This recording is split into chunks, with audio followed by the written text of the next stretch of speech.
లో ట్రేడ్ అవుతోంది. నిఫ్టీ 50 పాయింట్లకు పైగా పడుతూ 6440కి సమీపంలో కొనసాగుతోంది. నిన్న సెన్సెక్స్ 81 పాయింట్లు, నిఫ్టీ 23 పాయింట్లు నష్టపోయాయి. ప్రస్తుతం స్టాక్ మార్కెట్లలో వస్తున్న పతనం తాత్కాలికమేనని, మళ్లీ పెరుగుతుందని అనలిస్టులు అంచనా వేస్తున్నారు. నిఫ్టీ 6450 వద్ద సపోర్ట్ తీసుకుంటుందని, వచ్చే వారం 6561ని చూసే అవకాశం ఉందని షేర్ ఖాన్ అనలిస్ట్ సౌమిల్ మెహతా అభిప్రాయపడ్డారు. ఇవాల్టి మార్కెట్లో హెల్త్ కేర్ ఇండెక్స్ తప్పించి అన్ని సూచీలు నష్టాల్లో ఉన్నాయి. బ్యాంకెక్స్, క్యాపిటల్ గూడ్స్, రియాలిటీ సూచీలు 1% నష్టపోతున్నాయి. నిఫ్టీలో Kotak Mahindra bank, HCl technologies, IndusInd bank, IDFC, ICICI bank 3 నుంచి 2% దాకా నష్టపోతూ టాప్ లూజర్స్ గా ఉన్నాయి. అటు జమ్మూ కాశ్మీర్లోని శ్రీనగర్లో హిమపాతానికి జనం వణికిపోతున్నారు. చల్లని గాలులకు తోడు మంచు కురుస్తుండటంతో సరస్సులు సైతం గడ్డకట్టుకుపోతున్నాయి. డైవర్లకు, పనులకు వెళ్లే వారికి మంచుతో తీవ్ర ఇబ్బందులు ఎదురవుతున్నాయి. 35 ఏళ్లలో ఇంతటి చలిగాలులు ఎప్పుడూ చూడలేదని స్థానికులు అంటున్నారు. यहाँ तो बहुत ठंड पड़ी है, तो मौसम बहुत खराब हो गया मार्च में. तो पहली बार ऐसे मैंने देखा है जो इस मार्च में इतना ठंड है, क्योंकि हम यहाँ सोमू चला रहे, यहाँ तो बिल्कुल बहुत ठंड है. ड्राइवर भी परेशान है, सवारी भी परेशान है, और काम भी बहुत इधर कम हो गई. इस महीने में इतनी ठंड नहीं रहती. इस महीने में कभी मैंने देखा नहीं, पहली बार मैं देख रहा था ये ठंड इतना.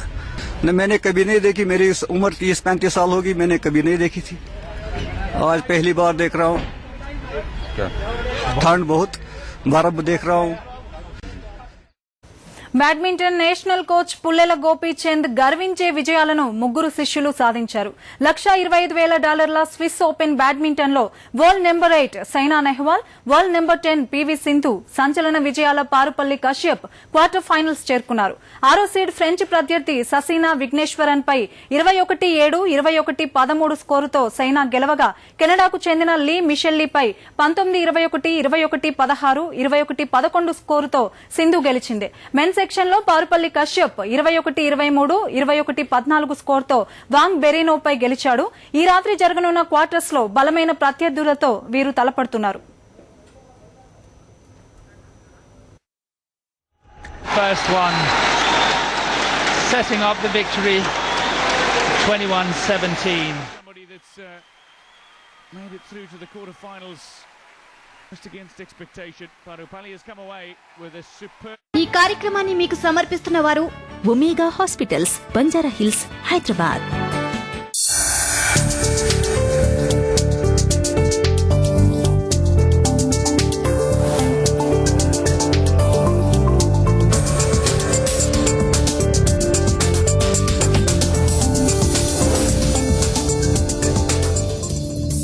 నమస్తే, హెల్ప్ ప్లస్ కార్యక్రమానికి స్వాగతం. నేను భవ్య. ఈ రోజు హెల్ప్ ప్లస్ లో సంతానలేమి సమస్య గురించి తెలుసుకుందాం. ఆధునిక జీవనశైలి పెరిగే కొద్దీ ఆరోగ్య సమస్యలు తలెత్తుతాయి. మారిన ఆహారపు అలవాట్లు, పెరిగిన కాలుష్యం, పొగ త్రాగడం, మద్యపానం లాంటి అలవాట్లు కూడా ఈ సమస్యలకు కారణమవుతున్నాయి. అలాంటి సమస్యల్లో సంతానలేమి కూడా ఒకటి. ప్రతి 20 జంటల్లో ఒకరు సంతానలేమితో బాధపడుతున్నారని అంచనా.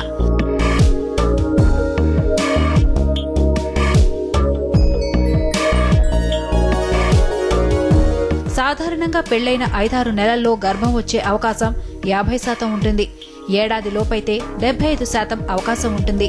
85% నుంచి 90% మందిలో పెళ్లైన 2 ఏళ్లలో గర్భం రావచ్చు. రాని ఎడల ఆ స్థితిని ప్రాథమిక సంతానలేమి అంటారు.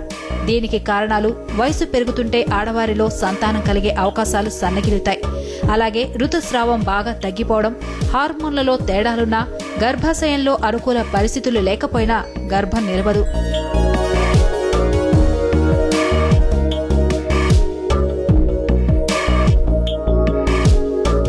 గర్భం ధరించే అవకాశాలు పెంచేందుకు స్త్రీలకు ఫెర్టిలిటీ ఔషధాలు ఇస్తుంటారు.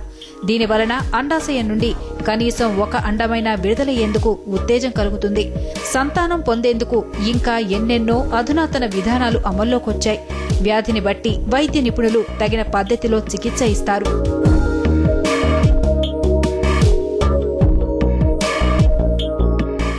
పిల్లలు పుట్టకపోవడానికి కారణం ఏంటి, మరి లోపం ఎవరిలో ఉంది వంటి విషయాలను కామినేని హాస్పిటల్ వైద్యులు లక్ష్మీ చిరుమామిళ్ళ మనతో ఉన్నారు. మరి వారిచ్చే సలహాలను ఒకసారి చూద్దాం. Welcome to Sakshi omega hospitals health plus. So ఇవాళ మనం ఇన్ఫర్టిలిటీ ఏంటి, ఓకే, దాంట్లో ఉన్న సమస్యలు ఏంటి? సో కామినేని ఫర్టిలిటీ సెంటర్ నుంచి డాక్టర్ లక్ష్మీ చిరుమామిళ్ళ మనతో ఉన్నారు. ఆమెను అడిగి తెలుసుకుందాం ప్రాబ్లమ్స్ ఏంటి, అలాగే అవైలబుల్ ట్రీట్మెంట్స్ ఏంటి అని.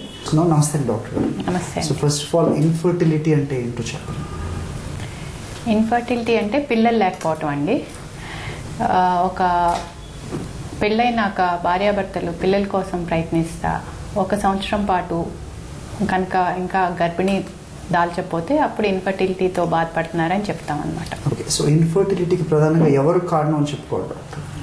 ఇన్ఫర్టిలిటీకి కారణాలు ఆడవాళ్ళ వల్ల రావచ్చండి, లేకపోతే మగవాళ్ళ వల్లనూ కావచ్చు. ఆడవాళ్ళల్లో అంటే చాలా కారణాలు ఉంటాయండి. ఇప్పుడు లైక్ ట్యూబ్స్ అని ఉంటాయి. ట్యూబ్స్లో ఏమన్నా అడ్డంకులు ఏర్పడినా, ఇన్ఫెక్షన్స్ వల్ల అడ్డంకులు ఏర్పడుతూ ఉంటాయి. దానివల్ల పిల్లలు పుట్టకపోవచ్చు. అలానే అన్నం విడుదల కాకపోయినా కూడా పిల్లలు పుట్టరనమాట. ఈ అన్నం విడుదల కావట్లేదు అనేది చాలా కారణాల వల్ల ఉంటాయి. ఇది హార్మోన్స్, థైరాయిడ్ ప్రాబ్లం వల్ల కావచ్చు, లేకపోతే ప్రొలాక్టిన్ అనే హార్మోన్ ఉంటుంది, అది బ్రెయిన్ నుంచి ప్రొడ్యూస్ అవుతుంది అనమాట. దానివల్ల కావచ్చు, లేకపోతే అండాశయం సరిగ్గా పనిచేయకపోవచ్చు. ఏజ్ పెరిగిన వాళ్ళల్లో ఏంటంటే మామూలుగా ప్రతి నెల రిలీజ్ అయ్యే ఎగ్ రిలీజ్ అవ్వదు, లైక్ మెనోపాజ్ వచ్చిన వాళ్ళలో లాగా. అలాంటి కారణాల వల్ల కూడా పిల్లలు పుట్టరు. ఇన్ఫర్టిలిటీలో బాధపడే వాళ్ళకి as a last source test tube అని చెప్తా ఉంటారు. సో టెస్ట్ ట్యూబ్ బేబీ అంటే ప్రాసెస్ ఏంటి డాక్టర్? అంటే హౌ ఇస్ ఇట్ డన్? అంటే ముందు మీరు అడిగిన దాని క్వశ్చన్కి ముందు కొంచెం ఒక క్లారిఫికేషన్ చెప్పాలండి. అది లాస్ట్ సోర్స్ కాదండి. సో కారణం బట్టి మనం ట్రీట్మెంట్ ఇవ్వాల్సి ఉంటుంది. ఇప్పుడు ఇందాక చెప్పినట్టు మగవాళ్ళలో స్పర్మ్ కౌంట్ తక్కువ ఉందనుకోండి, అలాంటప్పుడు మనం తప్పకుండా టెస్ట్ ట్యూబ్ బేబీకే వెళ్ళాలి. టెస్ట్ ట్యూబ్ బేబీ అన్నా ఐవీఎఫ్ అన్నా ఒకటే. సైంటిఫిక్ గా మనం ఐవీఎఫ్ అంటాము, వాడుక భాషలో టెస్ట్ ట్యూబ్ బేబీ అంటాం అనమాట. సో ఇట్లాంటి కారణాల్లో ఏంటంటే ఫస్ట్ డైరెక్ట్గా ఐవీఎఫ్లోకి వెళ్ళిపోతే వాళ్ళకి మంచి సక్సెస్ ఉంటుంది. అలానే ట్యూబల్ ఫ్యాక్టర్ ఉంది, ట్యూబ్స్ బ్లాక్ అయిపోయినాయి 2, అలాంటి వాళ్ళకి కూడా ఐవీఎఫ్ చేస్తే వాళ్ళకి డైరెక్ట్గా రిజల్ట్ వచ్చేస్తుంది అనమాట. స్టెప్ వైజ్గా ఇప్పుడు వెళ్ళినప్పుడు వాళ్ళకి టైం వేస్ట్ అవుతుంది. అలానే నిస్పృహ ఇలాంటివి కూడా వస్తూ ఉంటాయి. కాబట్టి దాన్ని లాస్ట్ రిసార్ట్గా కాకుండా అవసరాన్ని బట్టి ట్రీట్మెంట్ ఇస్తే దానివల్ల టెస్ట్ ట్యూబ్ బేబీ వల్ల మనకి ఫలితం వస్తుంది. Okay, the IVF treatment ఇది ఎలా చేస్తారు మ్యామ్? అంటే so there are some apprehensions that where they use others sperm, someone వేరే వాళ్ళు యూజ్ చేస్తారు అని చెప్పి. How is it done actually? అది ఒక అపోహేనండి. టెస్ట్ ట్యూబ్ బేబీ ట్రీట్మెంట్ అంటే బేసిక్గా ఏంటంటే ప్రతి ఆడవాళ్ళు ప్రతి నెల ఒక అండం విడుదలవుతుంది.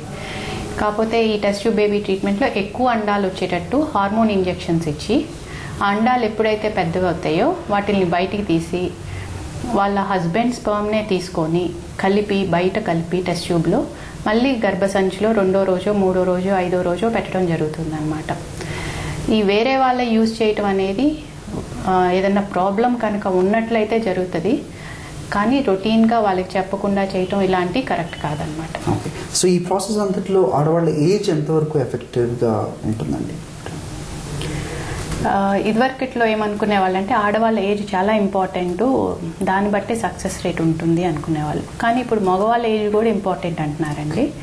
సో ఆడవాళ్ళు కానివ్వండి, మగవాళ్ళు కానివ్వండి, ఏజ్ పెరిగిన కొద్దిగా ఈ test tube baby treatment success కూడా తగ్గిపోతుంది. ఇప్పుడు కొన్నిసార్లు పేపర్లో వస్తూ ఉంటుంది 60 సంవత్సరాల మహిళ బేబీని డెలివరీ అయింది అని. అదంతా ఏంటంటే వాళ్ళ ఓన్ ఎగ్స్ కాదండి, వేరే వాళ్ళ ఎగ్స్ యూజ్ చేసి చేసిన ట్రీట్మెంట్ అనమాట. సో వాళ్ళ ఓన్ ఎగ్స్తో కనుక ట్రీట్మెంట్ సక్సెస్ఫుల్గా అవ్వాలంటే వాళ్ళ తొందరగా డాక్టర్ని అప్రోచ్ అయ్యి ప్రాబ్లం ఏంటో కనుక్కొని దాన్ని బట్టి ట్రీట్మెంట్ ఇవ్వాలి. ఆ ట్రీట్మెంట్ కనుక సఫలీకృతం కాపోయినట్లయితే మళ్ళీ నెక్స్ట్ స్టెప్ ఏంటి అనేది ఒకసారి వాళ్ళు వెనక్కి తిరిగి ఆలోచించుకొని in case test tube baby treatment కనుక యూస్ఫుల్ అనుకుంటే అలాంటి కపుల్స్లో ఆ ట్రీట్మెంట్ యూజ్ చేసుకోవటం వల్ల సక్సెస్ తొందరగా వస్తుంది, డిలే అవ్వదు. అలానే ఏజ్ కూడా బార్ అవ్వకుండా ఉంటుంది అన్నమాట. సో ఏ ప్రాబ్లంకి అంటే ఎంతవరకు ఐవీఎఫ్కి వెళ్ళాలి ఏంటి అనేది ప్రాబ్లమ్ని బట్టి మీరు డిసైడ్ చేస్తారు మేడం, లేకపోతే age is also one factor చెప్పారు. అలాగే ఇది ఎన్నిసార్లు చేయొచ్చు? That how many times can they go for this? కాజ్ని బట్టి ఉంటుందండి. ఎవరు ప్రాబ్లం ఏంటి అని చూసుకొని దాన్ని బట్టి చేస్తాం. ఇప్పుడు మగవాళ్ళలో స్పర్మ్ కౌంట్ బాగా తగ్గింది అనుకోండి, వాళ్ళకి డెఫినెట్గా టెస్ట్ ట్యూబ్ బేబీ ట్రీట్మెంటే ఇవ్వాలి. అలానే సివియర్ ఎండోమెట్రోసిస్ ఉన్న, ట్యూబల్ ఫ్యాక్టర్ ట్యూబ్స్ బ్లాక్ అయి ఉన్నా కూడా వాళ్ళకి కూడా ఐవీఎఫ్ఏ పనిచేస్తుంది. ఏజ్ పెరిగిన వాళ్ళకి ఏంటంటే తొందరగా సక్సెస్ ఇవ్వటానికని ఐవీఎఫ్ని అప్రోచ్ అవుతూ ఉంటాము. టైమ్స్ అనేది ఏం లేదండి, ఎన్నిసార్లు చేయొచ్చు అనేది ఏం లేదు. బేసిక్గా సైంటిఫిక్గా చూస్తే మాత్రం 3 times వరకు చేయొచ్చు. కానీ ఈ 3 times అనేది ఎక్కడ చేయించుకున్నారనేది చాలా ఇంపార్టెంట్. ఇప్పుడు మీరు ఆర్డినరీ గైనకాలజిస్ట్ దగ్గరికి వెళ్ళో చిన్న ల్యాబ్లో ఫెసిలిటీస్ లేకుండా, సరైన ఫెసిలిటీస్ లేకుండా ట్రీట్మెంట్ చేయించుకొని అది ట్రీట్మెంట్గా కన్సిడర్ చేయటం వల్ల పెద్ద ఉపయోగం ఏమి ఉండదు. చేయించుకునేటప్పుడు ఏంటంటే మంచి సెటప్లో ఎంబ్రియాలజిక్ ల్యాబ్ మంచి కండిషన్లో రన్ అయ్యే వాళ్ళ దగ్గర మంచి ఎక్స్పీరియన్స్ ఉన్న ఎంబ్రియాలజిస్ట్తో చేయించుకున్న ట్రీట్మెంట్గా కన్సిడర్ చేస్తే 3 treatments అన్నమాట. లేదు ఇట్లాంటి చిన్న చిన్న ల్యాబుల్లో చేయించుకున్నప్పుడు దాన్ని ఐవీఎఫ్గా కన్సిడర్ చేయలేము. What are the possible complications during this process? ఇది ఫెయిర్లీ చాలా స్ట్రైట్ ఫార్వర్డ్ ట్రీట్మెంట్ అండి. కాకపోతే కాంప్లికేషన్స్ అనేవి కొన్నిసార్లు డాక్టర్స్ వల్ల రావచ్చు, కొన్నిసార్లు పేషెంట్స్ వల్ల రావచ్చు, కొన్నిసార్లు ప్రొసీజర్ వల్ల కూడా రావచ్చు. ప్రొసీజర్ వల్ల వచ్చే కాంప్లికేషన్స్ చాలా తక్కువ ఐవీఎఫ్లో. మెయిన్గా ఏంటంటే ఎక్కువ ఎంబ్రియోస్ పెడుతూ ఉంటాం, 2 embryos కానివ్వండి, 3 embryos కానివ్వండి, సక్సెస్ రేట్ని పెంచడానికి. సో వీళ్ళకి ఏంటంటే మల్టిపుల్ ప్రెగ్నెన్సీ, ట్విన్స్ కానివ్వండి, కమల పిల్లలు కానివ్వండి, లేకపోతే 3 కానివ్వండి పుట్టే అవకాశం ఉంటుంది. మోస్ట్లీ కామన్గా అక్కడయ్యే ప్రాబ్లం ఇది. ఒక్కొక్కసారి హార్మోన్ డోస్ ఎక్కువగా యూజ్ చేయటం వల్ల కానివ్వండి, లేకపోతే పేషెంట్ ఎక్కువ ఎగ్స్ ఉండి ఎక్కువ రెస్పాండ్ అవటం వల్ల కానివ్వండి, ఓవేరియన్ హైపర్ స్టిమ్యులేషన్ సిండ్రోమ్ అనే కండిషన్ డెవలప్ అవుతుంది అనమాట. దీనికి మెయిన్గా ట్రీట్మెంట్ అంటూ ఏం లేదు. మనం జ్వరానికి కనుక ఎలాగా పారాసిటమాల్ ట్యాబ్లెట్ ఇస్తామో, ఏ ప్రాబ్లం వస్తే ఆ ప్రాబ్లంకి ట్రీట్మెంట్ చేసుకుంటా పోవాలి. ఎప్పుడైతే బాడీ హార్మోన్స్ నుంచి రికవర్ అవుతుందో అప్పుడు మళ్ళీ నార్మల్కి వచ్చేస్తారనమాట. సో ఈ 2 మెయిన్ కాంప్లికేషన్స్ అండి. ఇంకా మిగతా అన్ని చిన్న చిన్నవి పెద్దవారి అవ్వాల్సింది. అంటే కంపేర్ టు ఒక 10 years క్రితం అయితే కొంచెం ఖర్చుతో కూడుకున్న పని చాలా మంది భయపడేవాళ్ళు. హౌ ఇస్ ఇట్ అండి? అంటే ఈ 10 yearsలో అడ్వాన్స్మెంట్ జరిగిందా? అంటే కాస్ట్ వైజ్ కానివ్వండి, అలాగే ట్రీట్మెంట్ వైజ్ కూడా. కాస్ట్ వైజ్ చాలా ఇంప్రూవ్మెంట్ వచ్చిందండి. బేసిక్గా ఏంటంటే ఎప్పుడైనా మనకి కావాల్సిన గూడ్స్ మనకి అవైలబిలిటీ ఎక్కువ ఉన్నప్పుడు కాంపిటీషన్ ద్వారా ప్రైస్ తగ్గిపోతుంది. సో సేమ్ థింగ్ కన్జ్యూమబుల్స్ వల్ల కానివ్వండి, డాక్టర్స్ ఎక్కువ మంది పెరిగిపోవటం వల్ల కానివ్వండి, దీని కాస్ట్ తగ్గిపోయింది. ప్లస్ ఏంటంటే మనం ఎంత హార్మోన్ డోస్ యూజ్ చేస్తామో అన్న దాని మీద కాస్ట్ డిపెండ్ అయి ఉంటుంది. హార్మోన్ డోస్ పెంచిన కొద్దిగా డెఫినెట్గా కాస్ట్ పెరుగుతుంది అనమాట. And most of the cost involved in IVF, at least half of it is because of the hormones. So let's take a very short break in Health Plus. We'll be right back. Stay with us.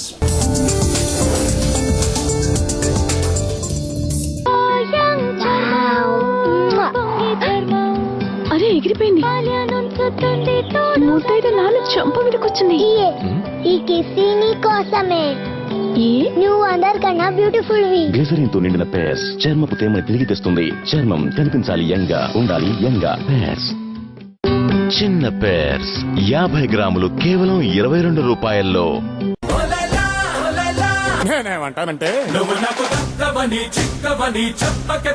పాటైనా fight అయినా నేనే వేసుకోవాలి. సీతమ్మ బాకిట్లో సిరిమల్లె set, ఈ ఒక్క teaser చాలు. ఇంకేళ్లకి cinema చూపించేస్తా. నా కొత్త ఇంట్లో వాడిన పెయింట్ గురించి మీకు కాస్త చెప్పాలనుకుంటున్నాను.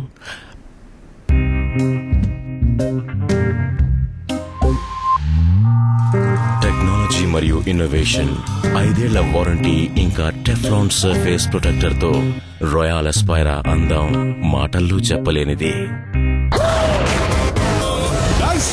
ఇన్ని రోజులుగా మనల్ని టార్చర్ పెడుతున్న the most confused and complicated character final గా ఈ రోజు మన ట్రాప్ లో పడబోతున్నాడన్న న్యూస్ వచ్చింది. ఎక్స్క్యూజ్ మీ, అస్సలమ్మా ఇప్పుడు ఎంటర్ అయింది.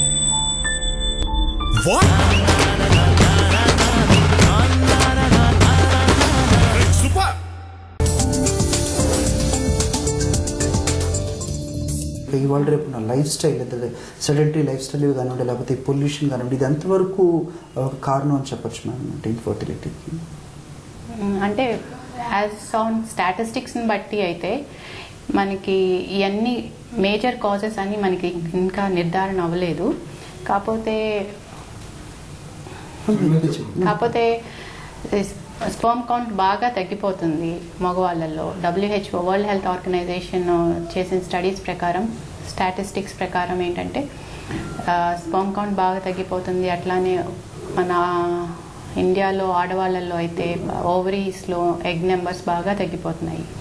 దీనికి కాజ్ ఏంటి అనేది ప్రత్యేకంగా మన దేశంలో ఎవరు స్టడీ చేయలేదు. కానీ చాలా వరకు అనుకునేది ఏంటంటే మన లైఫ్ స్టైల్, లేకపోతే పొల్యూషన్, ఎన్విరాన్మెంట్లో ఉన్న పొల్యూషన్, అలానే యూజ్ చేస్తున్న పెస్టిసైడ్స్ యూజ్ ఎంత ఎక్కువగా పెరుగుతూ ఉంటే దాని ప్రభావం ఏంటంటే మన ఆడవాళ్ళ ఓవరీస్ మీద కానీ స్పర్మ్ మీద కానీ కనపడతా ఉంటుందని ఒక హైపోథసిస్ ఉంది. ఇంకా స్టడీస్ అయితే నిర్ధారణ కాదు. So talking further, so polycystic ovarian syndrome అంటూ ఉంటారు. సో అది దాంతో బాధపడుతున్న వాళ్ళకి గర్భం రావటం ఎంతవరకు సాధ్యం and how complicated is it? Polycystic ovarian syndrome అనేది ఒక చాలా సిమ్టమ్స్తో కలిసి ఉన్నదండి. లైక్ కొంతమందికి ఏంటంటే వెయిట్ ఎక్కువ పెరగటం జరుగుతుంటుంది, కొంతమందికి ఇర్రెగ్యులర్ పీరియడ్స్ వస్తాయి, ఇంకొంతమందికి హెయిర్ ఫేస్ మీద, బాడీ మీద మగవాళ్ళకి డెవలప్ అయినట్టు హెయిర్ డెవలప్ అవుతూ ఉంటుంది. ఇంకొంతమందికి అంతా నార్మల్లే ఉంటుంది, ఏం బయటకేం కనపడదు, కాకపోతే లోపల జెనెటిక్గా ఉండొచ్చు. కొంతమందికి ఓన్లీ హార్మోనల్ ఇంబ్యాలెన్స్ ఉంటుంది, కొంతమంది స్కాన్లో ప్రాబ్లమ్స్ కనపడుతూ ఉంటాయి. ఇలాగా చాలా రకాలుగా బయటికి కనపడుతూ ఉంటుందన్నమాట. వీళ్ళకి ఏంటి ప్రాబ్లం అన్న దాని మీద మనం ట్రీట్ చేయటం జరుగుతూ ఉంటుంది. ఇప్పుడు పిల్లలు లేని వాళ్ళకి ఏంటంటే ఎగ్ రిలీజ్ అవటం మెయిన్గా ప్రాబ్లంగా ఉంటుంది. వాళ్ళకి ఎగ్ రిలీజ్కి ట్యాబ్లెట్స్ ఇస్తామన్నమాట. ట్యాబ్లెట్స్ ఇస్తే ఆటోమేటిక్గా పిల్లలు పుట్టే ఛాన్సెస్ పెరుగుతాయి. ఆ ట్యాబ్లెట్స్తో కూడా పిల్లలు పుట్టలేదు అంటే వాళ్ళకి కూడా టెస్ట్ ట్యూబ్ బేబీ ట్రీట్మెంట్ కనుక తీసుకున్నట్లయితే పిల్లలు పుట్టే అవకాశం ఉంటుంది. సో ఎండోమెట్రియోసిస్ అంటారు, దాని గురించి చెప్పండి. ఎండోమెట్రియోసిస్ అంటే మామూలుగా అందరిలోనూ జనరల్ పాపులేషన్లోనూ కనపడతా ఉంటుందండి. కానీ ఇది ఇన్ఫర్టిలిటీ వాళ్ళల్లో ఇంకా ఎక్కువగా కనపడతా ఉంటుంది. సో ఇన్ఫర్టిలిటీ ఒక 100 మంది ఇన్ఫర్టిలిటీ ఉన్న ఆడవాళ్ళని చూస్తూ ఉంటే కనుక ఒక 25 మందికి 30 మంది దాకా ఉంటూ ఉంటుంది. ఇది మామూలుగా ఏంటంటే ఒక గర్భాశయంలో ఒక పొర ఉంటుంది, ఎండోమెట్రియం అని. అక్కడ ఆ గర్భంలో ఉండాల్సిన పొర ఏంటంటే బయటకు వచ్చి పొట్టలో కానీ అట్లా ఉన్నప్పుడు మనం ఎండోమెట్రియోసిస్ అంటూ ఉంటాం అన్నమాట. ఈ ఎండోమెట్రియోసిస్ ఉన్న వాళ్ళకి పిల్లలు పుట్టే ఛాన్సెస్ తగ్గుతూ ఉంటాయి. ఇది వేరియస్ స్టేజెస్లో ఉంటుంది. స్టేజ్ 1, స్టేజ్ 2, స్టేజ్ 3, స్టేజ్ 4 అని. స్టేజింగ్ పెరిగిన కొద్దిగా ఏంటంటే పిల్లలు పుట్టే ఛాన్సెస్ తగ్గుతూ ఉంటాయి. ఇది కనుక ముందే డయాగ్నోస్ చేసి కరెక్ట్ ట్రీట్మెంట్ తీసుకున్నట్లయితే పిల్లలు పుట్టే అవకాశం మెరుగ్గా ఉంటుంది. మెయిన్గా ఏంటి, ఎర్లీ స్టేజ్ 1, 2లో ఉన్న వాళ్ళకి ఏంటంటే IUI ఇలాంటివి ట్రై చేసుకోవచ్చు. కానీ స్టేజ్ 3, స్టేజ్ 4లో ఉన్న వాళ్ళు IVFకి వెళ్తే వాళ్ళకి ఉపయోగం ఎక్కువగా ఉంటుందన్నమాట. ఇంతకుముందు మనం చెప్పుకుంటూ ఉన్నాం, సో స్పర్మ్ కౌంట్ సరిగా లేనట్టయితే అదొక కారణం ఇన్ఫర్టిలిటీ గురించి అని. కొంతమంది చూస్తూ ఉంటాం మనం, డాక్టర్ చెప్పేది స్పర్మ్ కౌంట్ అసలు లేదు అని చెప్పి. సో ఆ సిచ్యువేషన్లో అంటే ఎలాగా వాళ్ళకి ఛాన్సే లేదంటారు? స్పర్మ్ కౌంట్ అసలు లేని వాళ్ళకి మెయిన్గా ఫస్ట్ హార్మోన్ టెస్టులు చేయాలండి. చేసి అసలుకి ఎందుకు ఈ ప్రాబ్లం వస్తుంది అనేది చూసుకోవాలి. ఈ ప్రాబ్లం ఒకటేమో అసలు స్పర్మ్ ప్రొడ్యూసే అవ్వదు కొంతమందిలో, అంటే టెస్టిస్లో ప్రాబ్లం ఉంటే జరుగుతుంటుంది. ఒక్కొక్కసారి ప్రొడ్యూస్ అయినా కూడా బయటికి రాదనమాట, ట్యూబ్స్లోంచి బయటికి రావాలి. ఆ ట్యూబ్స్లో ఏదైనా ఇన్ఫెక్షన్ వల్ల బ్లాక్ వచ్చినా కూడా మనకి బయటికి రాదు. సో ఈ 2 కారణాల, లేకపోతే హార్మోన్ ప్రాబ్లమ్స్ ఏమైనా ఉన్నాయా, బ్రెయిన్లో ఏమన్నా ప్రాబ్లం ఉన్నా, కణుతులు అలాంటివి ఏర్పడి హార్మోన్ సరిగ్గా ఉత్పత్తి కాకపోయినా కూడా స్పర్మ్ ప్రొడక్షన్ జరగదు. సో ఈ 3 కారణాల్లో ఏది అయ్యి ఉండొచ్చు అనేది ముందు నిర్ధారించుకొని ఆ తర్వాత దాన్ని బట్టి ఆపరేషన్ చేసి స్పర్మ్ని బయటికి తీసే అవకాశం ఉంటుంది అనమాట. అదే హార్మోన్ ప్రాబ్లం అనుకోండి, బ్రెయిన్లో హార్మోన్ సరిగ్గా ప్రొడ్యూస్ అవ్వకపోతే ఏ హార్మోన్స్ అయితే ప్రొడ్యూస్ అవ్వట్లేదు ఆ హార్మోన్స్ని బయట ఇంజెక్షన్స్ ద్వారా ఇచ్చినా కూడా స్పర్మ్ ఉత్పత్తి జరగటం మొదలవుతుంది. అదే అబ్స్ట్రక్షన్ అనుకోండి, ఒక్కోసారి ఆపరేషన్ ద్వారా ఎక్కడైతే అబ్స్ట్రక్షన్ ఏర్పడిందో ఆ ట్యూబ్ని కనుక కట్ చేసి మళ్ళీ కలిపితే మళ్ళీ నార్మల్గా యథాతథంగా స్పర్మ్ వచ్చే అవకాశం ఉంటుంది. కానీ టెస్టిస్లో ప్రాబ్లం వల్ల కనుక స్పర్మ్ ఉత్పత్తి కాకపోతే మాత్రం ఇంకా వేరే వాళ్ళ స్పర్మ్ యూజ్ చేసుకొని ట్రీట్మెంట్ తీసుకోవాల్సి ఉంటుంది అన్నమాట. ఈ ట్రీట్మెంట్లో న్యూ మెథడ్స్ ఏమన్నా వచ్చాయి doctor, that where everybody should be aware of? Infertility అనేది చాలా ఫాస్ట్గా డెవలప్ అవుతున్న సబ్జెక్ట్ అండి. చాలా కొత్త కొత్తవి వచ్చేస్తున్నాయి. మెయిన్గా ఏంటంటే ఇక్సీ అనేది కూడా ఇదివరకట్లో ఇది స్పర్మ్ లేని వాళ్ళకి కానివ్వండి, స్పర్మ్ కౌంట్ బాగా తక్కువ ఉన్న వాళ్ళకి వాళ్ళ ఓన్ పిల్లలు పుట్టే అవకాశం చాలా తక్కువ ఉండేది. ఇప్పుడు ఈ టెక్నిక్ ద్వారా మనము స్పర్మ్ కౌంట్ 1-2 స్పర్మ్స్ దొరికినా కూడా మనము ఇక్సీ ట్రీట్మెంట్ చేసి పిల్లల్ని పుట్టించే అవకాశం ఉంటుంది.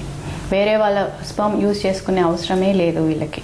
అలానే ఇందాక చెప్పినట్టు స్పర్మ్ కౌంట్ లేని వాళ్ళు కూడా ఇక్సీ ట్రీట్మెంట్ ఈ ఎస్ఎస్ఆర్ అనే ఆపరేషన్ ద్వారా స్పర్మ్ని బయటికి తీసుకొని ఒక్క స్పర్మ్ ఉన్నా కూడా ఆ ఒక్క స్పర్మ్ని ఇక్సీ ట్రీట్మెంట్ ద్వారా ఐవీఎఫ్ చేయించుకొని వాళ్ళ ఓన్ పిల్లల్ని పుట్టించుకునే అవకాశం ఉంటుంది. అలానే ఇప్పుడు ఒక్కొక్కసారి ఏంటంటే ఫ్యామిలీస్లో జెనెటిక్గా ప్రాబ్లమ్ రన్ అవుతూ ఉంటాయి అన్నమాట.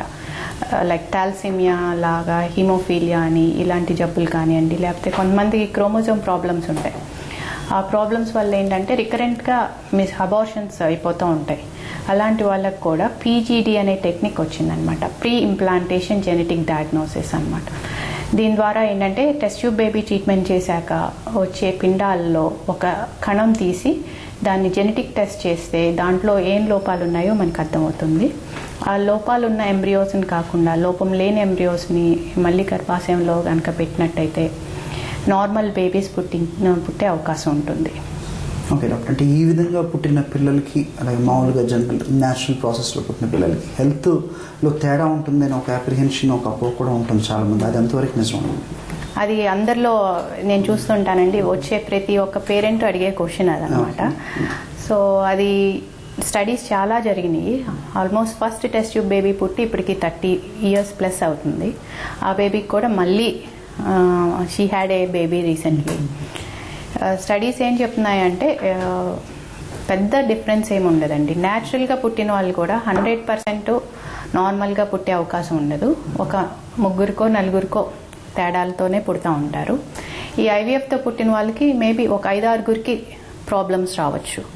మెయిన్గా స్టడీస్లో తేలింది ఏంటంటే ఇది మెయిన్గా ఈ కొంచెమైనా ఇంక్రీజ్ ఎందుకు అయిందంటే వీళ్ళు చాలా ప్రెషియస్గా పుట్టిన బేబీస్ కాబట్టి అమ్మ నాన్నలు చాలా ఆదుర్దాగా ఏ చిన్నది వచ్చినా డాక్టర్స్ దగ్గరికి వెళ్తూ ఉంటారు. దానివల్ల డయాగ్నోజ్ అయినయే ఎక్కువ కారణాలు కనపడతాయి. So thank you doctor. ఇవాళ ఇన్ఫర్టిలిటీ సంబంధించి చాలా సందేహాలు మాకు అలాగే సాక్షి ప్రేక్షకులతో పంచుకున్నందుకు thank you so much for being with us.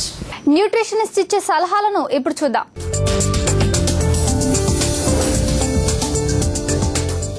Vegetable salads అనేవి తీసుకోండి అని ఎప్పటికప్పుడు రికమెండ్ చేస్తూ ఉంటాం. సలాడ్స్ వల్ల మనకి ఉపయోగం ఏంటంటే ఫుడ్ని అది కాంప్లెక్స్ చేస్తుంది అనమాట. మనం తీసుకునే ఆహారంలో సలాడ్ కనుక యాడ్ చేస్తే కనుక అది కాంప్లెక్స్ అవుతుంది. ఎందుకంటే వెజిటబుల్స్లో మనకి ఎక్కువ ఫైబర్ కంటెంట్ ఉంటుంది కాబట్టి మనం తీసుకునే ఆహారం అది రైస్ అన్న అవనివ్వండి, లేకుంటే చపాతీ అవనివ్వండి, జవార్ రోటీ అవనివ్వండి, బ్రెడ్ అవనివ్వండి, ఇడ్లీ అవనివ్వండి, లేకుంటే దోశ అవనివ్వండి, ఏ ఆహారం అయినా సరే, బ్రేక్ఫాస్ట్, లంచ్, డిన్నర్ ఏ ఆహారం అయినా సరే కొంచెం వెజిటబుల్ సలాడ్ యాడ్ చేసేటప్పటికి ఏం జరుగుతుందంటే దాంట్లో మనకి ఆ ఫుడ్ని కాంప్లెక్స్గా చేయటం అనేది జరుగుతుంది అనమాట. ఎప్పుడైతే ఫుడ్ కాంప్లెక్స్గా అవుతుందో అప్పుడు మన డైజెస్టివ్ సిస్టము వర్క్ చేయటము అనేది ఎక్కువగా ఉంటుందన్నమాట. అంటే ప్రాపర్గా వర్క్ చేయటం అనేది మొదలవుతుంది. Rush of sugar into the blood అనేది తక్కువగా ఉంటుందన్నమాట. అలాగే ఫ్యాట్ కంటెంట్, మన ఆహారంలో ఫ్యాట్ కంటెంట్ కనుక ఉంటే అది ఫైబర్తో కలిసి ఎక్కువ ఫ్యాట్ బాడీలోకి అబ్జార్బ్ అవ్వకుండా చూస్తూ ఉంటుంది అనమాట. అంటే మన ఆహారంలో ఫైబర్ని మనం యాడ్ చేస్తే వెజిటబుల్ సలాడ్ రూపంలో గనక షుగర్ లెవెల్స్ని, తర్వాత కొలెస్ట్రాల్ లెవెల్స్ని, ఫ్యాట్ లెవెల్స్ని వాటిని మనం తగ్గించుకోవచ్చు అనమాట. అంటే కొంతవరకు మనం కంట్రోల్ చేసుకుంటూ ఉండొచ్చు. వెజిటబుల్ సలాడ్ యాడ్ చేయటం వల్ల మనకి కొన్ని వైటమిన్స్, ముఖ్యంగా బి వైటమిన్స్, వైటమిన్ సి, తర్వాత కొన్ని ఫైటోన్యూట్రియంట్స్ అనేవి కూడా వస్తూ ఉంటాయి అన్నమాట. ఈ వెజిటబుల్ సలాడ్స్ అనేవి మనకి 2 రకాలుగా ఉంటుంది. ఒకటి హై క్యాలరీ ఉండేటువంటి వెజిటబుల్ సలాడ్, ఒకటి లో క్యాలరీ ఉండేటువంటి వెజిటబుల్ సలాడ్. ఈ హై క్యాలరీ అంటే ఎందుకు అవుతుందంటే అందులో మనము ఆలివ్ ఆయిల్ కానీ లేకుంటే ఇతర ఫ్యాట్ డ్రెస్సింగ్స్ కనుక యాడ్ చేస్తే డెఫినెట్గా అది సలాడ్లో ఉన్నటువంటి క్యాలరీ కంటెంట్ అనేది ఎక్కువైపోతుంది అనమాట. ఆలివ్ ఆయిల్ మనకి హెల్త్కి మంచిదైనా కూడా అందులో కూడా మనకి 100 mlకి 900 క్యాలరీస్ వస్తూ ఉంటాయి. అంటే హై క్యాలరీ కంటెంట్ కంటెంట్ ఉంటుంది కాబట్టి అది ఫ్యాట్ అంటే ఆయిల్ కాబట్టి ఎక్కువ క్యాలరీస్ వస్తూ ఉంటాయి. కాబట్టి మనకి ఎంత ఆయిల్ వేస్తే అన్ని ఎక్కువ క్యాలరీస్ మనకి యాడ్ అయిపోతూ ఉంటాయి అన్నమాట. అలాగే ఫ్యాట్ డ్రెస్సింగ్స్ కొన్ని ఉంటాయి అన్నమాట. అంటే వేరే ఆయిల్స్ మస్టర్డ్ ఆయిల్ కానీ లేకుంటే ఎగ్ ఎల్లో లాంటి మిక్స్ చేసినటువంటి కొన్ని డ్రెస్సింగ్స్ ఉంటాయి. ఆ డ్రెస్సింగ్స్ యాడ్ చేయటం వల్ల కూడా మనకి ఫ్యాట్ కంటెంట్ అంటే క్యాలరీ కంటెంట్ సలాడ్లో ఎక్కువ అయిపోవటం అనేది జరుగుతూ ఉంటుంది. సింపుల్ సలాడ్ ఎట్లా చేసుకోవాలంటే ఏవైనా 2 వెజిటేబుల్స్ పెద్ద పెద్ద ముక్కలుగా కట్ చేసుకుని దాంట్లో కొంచెం అంత నిమ్మరసము తర్వాత ఉప్పు మిరియాల పొడి యాడ్ చేసుకుంటే కనుక చాలా simple salad, lowest calorie salad అనేది సింపుల్గా మనకి ఆల్మోస్ట్ నిల్ క్యాలరీస్ అని చెప్పొచ్చు. అలాంటి సలాడ్ తయారవుతుంది అనమాట. ఎనీ 2 వెజిటేబుల్స్ యాడ్ చేయటం అనేది కంపల్సరీ. ఎందుకంటే సింగిల్ వెజిటేబుల్కి అంత ఎక్కువ అంటే సేమ్ వెజిటేబుల్ ప్రతిరోజు తినటం అనేది అంత ఇంట్రెస్ట్ ఉండదు. కాబట్టి ఏవైనా 2 మిక్స్డ్ వెజిటేబుల్స్ తీసుకుంటే కనుక మనకి ఎక్కువ న్యూట్రియంట్స్ రావటం అనేది జరుగుతూ ఉంటుంది. కాంబినేషన్ అనేది బాగుంటుంది. సో సింపుల్ సలాడ్స్ ఎప్పుడు మనము ప్రిఫర్ చేస్తూ ఉండాలి. అయితే సలాడ్స్ మనము ఆహారం మానేసేసి మీల్ రీప్లేస్మెంట్ లాగా కూడా తీసుకోవచ్చు. ఇది వెయిట్ లాస్కి ముఖ్యంగా ఉపయోగపడుతుంది. ఎప్పుడైతే సలాడ్స్ మనము మీల్ రీప్లేస్మెంట్ కింద ఉపయోగిస్తామో అప్పుడు మనం డెఫినెట్గా దానికి ప్రోటీన్ అనేది యాడ్ చేయాలన్నమాట. అది చికెన్ అవ్వచ్చు, లేకుంటే ఫిష్ అవ్వచ్చు, లేకపోతే ఎగ్ వైట్ అవ్వచ్చు, లేకుంటే సోయా అవ్వచ్చు, చీజ్ అవ్వచ్చు, పన్నీర్ అవ్వచ్చు. వీటిలో ఏదైనా సరే మనము మనకు కావాల్సినంత ప్రోటీన్ సలాడ్స్లో కనుక యాడ్ చేసి తీసుకుంటే కనుక అదొక మీల్ రీప్లేస్మెంట్ లాగా అయిపోతుంది అనమాట. సలాడ్స్ అనేవి ఎప్పుడెప్పుడు తీసుకోవాలి అని అంటే సలాడ్కి ఏ టైం అంటూ ఒక టైం అంటూ ఏమీ లేదు, ఎప్పుడైనా తీసుకోవచ్చు. బ్రేక్ఫాస్ట్తో పాటు, లంచ్తో పాటు, డిన్నర్తో పాటు, ఫుడ్తో పాటు సలాడ్ ఎప్పుడు ఉంటే కనుక డెఫినెట్గా ఫుడ్ని కాంప్లెక్స్గా చేస్తాం కాబట్టి అది హెల్దీ హ్యాబిట్. కాబట్టి ఎప్పుడు కూడా కనీసం ఒక 6 to 10 పీసెస్ వెజిటబుల్ సలాడ్ ప్రతి మీల్తో పాటు తీసుకుంటే కనుక చాలా హెల్దీగా ఉంటుంది. సంతానలేమి సమస్య ఉందని నిర్ధారణ అయిన తర్వాత ఏ విధమైన చికిత్స ఎలా ఎప్పుడు చేయాలన్న ప్రణాళిక వైద్యులు రూపొందిస్తారు. ఇది వాటి help plus. Stay tune to Sakshi TV.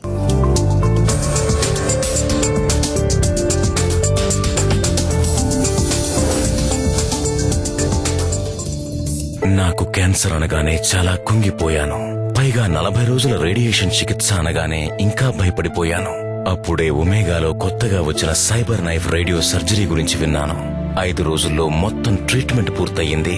అది కూడా ఎటువంటి నొప్పి దుష్ప్రభావాలు లేకుండా. ఒమేగాలో సైబర్ నైఫ్ ట్రీట్మెంట్ ఫినిష్ చేసుకుని హ్యాపీగా ఇంటికి వెళుతున్నాను. రేపు ఆఫీసు కూడా వెళ్ళిపోతాను.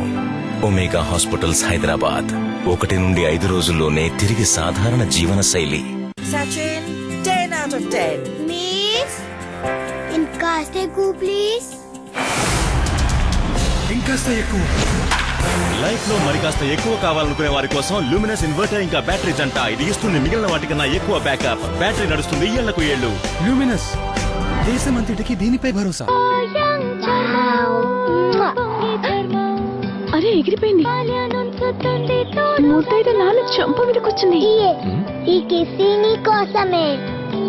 నువ్వు అందరికన్నా బ్యూటిఫుల్ వి. గ్లిజరిన్ తో నిండిన పేర్స్ చర్మపు తేమని తిరిగి తెస్తుంది. చర్మం కనిపించాలి యంగా, ఉండాలి యంగా. పేర్స్ చిన్న పేర్స్ 50 గ్రాములు కేవలం 22 రూపాయల్లో.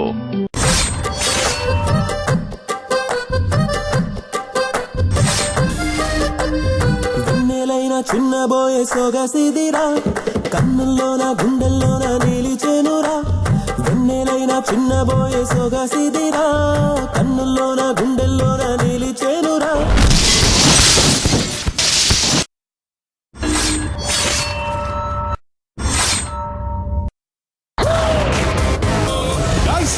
ఇన్ని రోజులుగా మనల్ని టార్చర్ పెడుతున్న the most confused and complicated character final గా ఈ రోజు మన ట్రాప్ లో పడబోతున్నాడన్న న్యూస్ వచ్చింది. ఎక్స్క్యూజ్ మీ, అస్సలమ్మా ఇప్పుడు ఎంటర్ అయింది.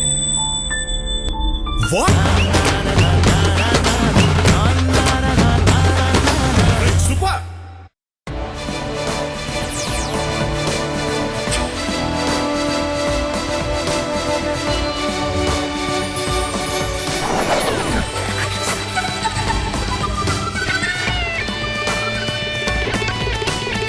నమస్తే తెలుగువారి మనస్సాక్షి సాక్షి న్యూస్ కి స్వాగతం. నేను గౌతమి. బులెటిన్ లోకి వెళ్లే ముందు హెడ్లైన్స్. పశ్చిమ గోదావరి జిల్లాలో జగన్ ప్రచారం. గన్నవరంలో అభిమానుల ఘన స్వాగతం.